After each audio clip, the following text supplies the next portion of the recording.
Assalamualaikum warahmatullahi wabarakatuh. Waalaikumsalam warahmatullahi wabarakatuh. Saya perwakilan dari kelompok 2 ingin mempresentasikan tentang konsep dan urgensi integrasi nasional yang beranggotakan yang pertama adalah Vanessa Belani dengan NIM 164, yang kedua Novita Ramadhani dengan NIM 196, yang ketiga Alian Ardo dengan NIM 172, yang keempat saya sendiri Bagas Rizik dengan NIM 186, yang kelima Desi Kumalasari dengan NIM 182, dan yang keenam Mutiarawati dengan NIM 190, dan yang ketujuh Novita Jayanti dengan NIM 192.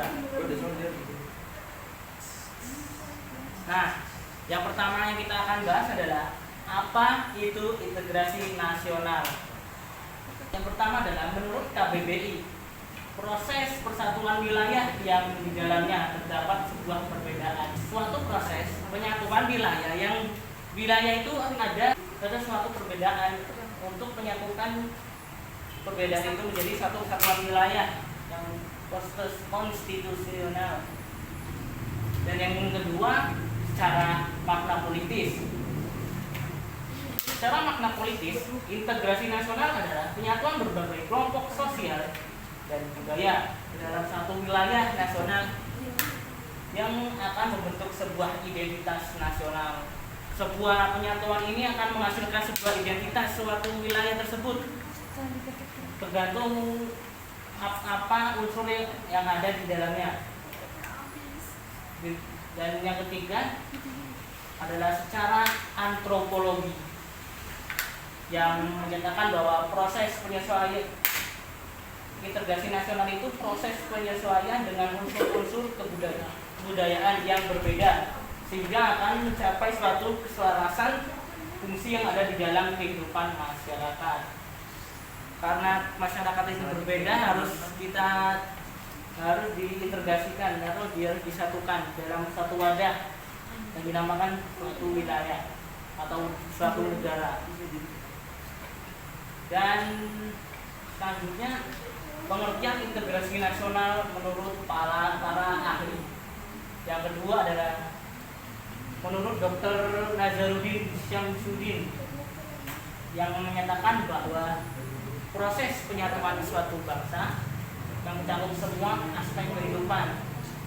Penyatuan di dalam hal ini menyatukan semua aspek kehidupan, agama, sosial, politik, ekonomi, dan lain sebagainya, dan sosial budaya. Ingin menyatukan semua dalam satu lingkup persatuan dan kesatuan.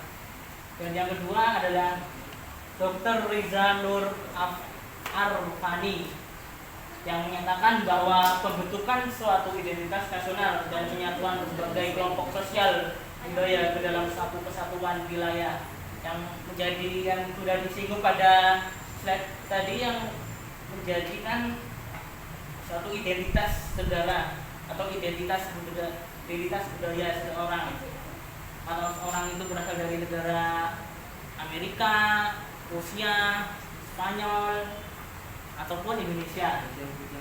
Dan yang ketiga adalah dari Dr.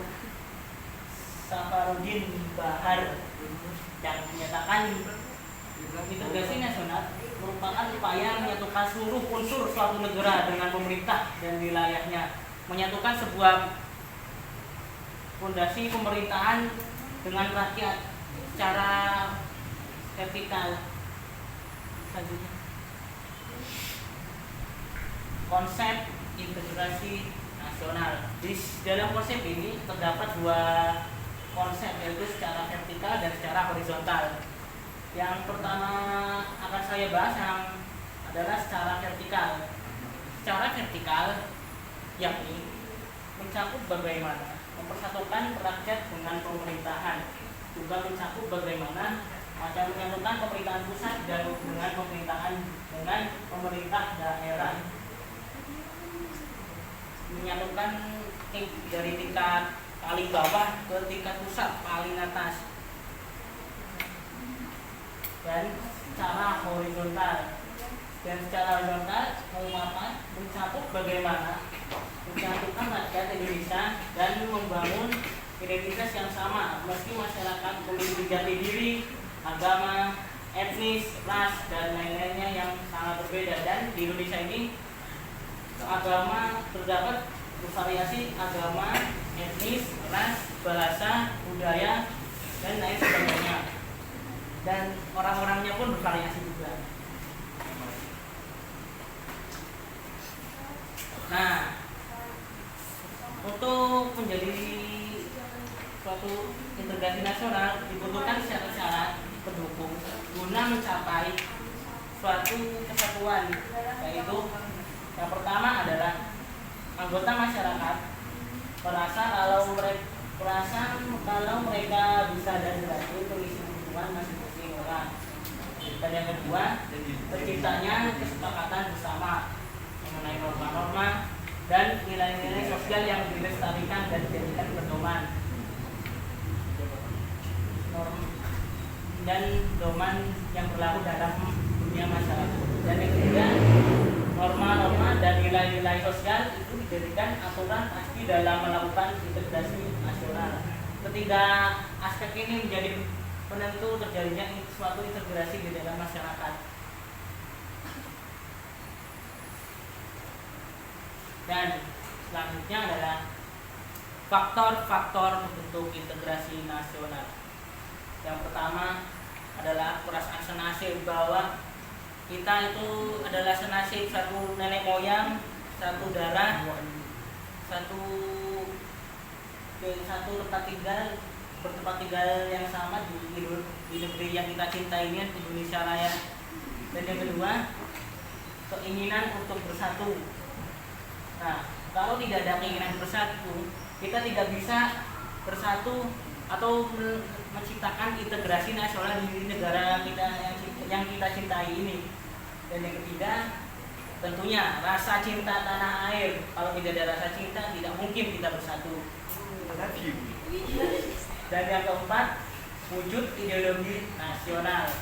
Wujud ideologi nasional ini adalah ideologi nasional Indonesia, yaitu Pancasila, yang mencakup dan menjadi faktor utama mengintegrasikan masyarakat Indonesia ke dalam satu tujuan. Dan yang kelima adalah budaya gotong royong. Budaya yang sangat lekat kepada masyarakat Indonesia adalah budaya gotong royong yang menjadi bentuk menjadi integrasi nasional. Dan yang keenam, antisipasi ancaman asing. Kalau kita tidak berintegrasi, maka asing akan dapat dengan mudah menyerang dan memprovokasi negara kita dan menggunakan sumber daya manusia ataupun sumber daya alam dengan seenak-enaknya mereka. Kalau tidak ada kesadaran tentang integrasi nasional tersebut. Dan yang kedua adalah faktor-faktor penghambat integrasi nasional. Adapun faktor-faktor itu, yang pertama adalah masyarakat Indonesia beraneka ragam dan susah untuk diatur, apalagi untuk dihimbau. Apalagi sekarang kalau saat PPKM tidak semuanya patuh terhadap aturan tersebut. Dan kedua, wilayah Indonesia yang sangat luas. Bahkan ada yang mengklaim wilayah Indonesia itu seluas Eropa. Makanya susah akan disatukan dalam satu kesatuan yang utuh. Dan kuatnya paham etnosentrisme atau paham yang masih menyangkut tentang budayaan leluhur masyarakat Indonesia itu sendiri, karena Indonesia sudah dicekoki dari dulu dengan budaya-budaya Hindu-Buddha yang sudah melekat pada masyarakatnya sudah sejak lama. Dan yang keempat adalah tidak meratanya pembangunan. Nah, dan dalam tidak meratanya dalam pembangunan ini menjadikan suatu kecemburuan kepada masyarakat yang satu dengan masyarakat yang lain. Mengapa daerah saya kok maju lah, sedangkan misalnya Presiden ini maju, nanti Tanggamus kok begitu gitu. Nah, masyarakat agama tidak terima akan hal tersebut akan menjadikan satu perpecahan yang akan membuat atau merusak integrasi nasional tersebut. Dan yang kelima adalah budaya asli mulai tergerus. Nah, saya menyinggung terhadap presentasi kelompok 1 yang maraknya globalisasi yang bisa menggerus terjadinya budaya asli ini akan hilang kalau kita tidak melestarikannya. Contoh yaitu penggunaan bahasa daerah. Sekarang saya jarang menemukan anak kecil itu yang berbahasa Jawa, bahasa Sunda, bahasa Lampung, atau bahasa, kalau istilah kerennya mother tongue atau bahasa ibu. Itu sangat di zaman sekarang sulit ditemui.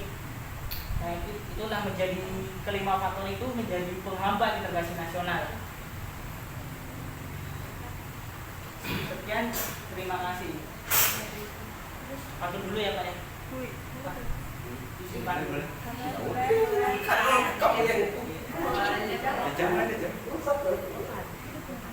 Jalan-jalan ke Batanghari. Cakep.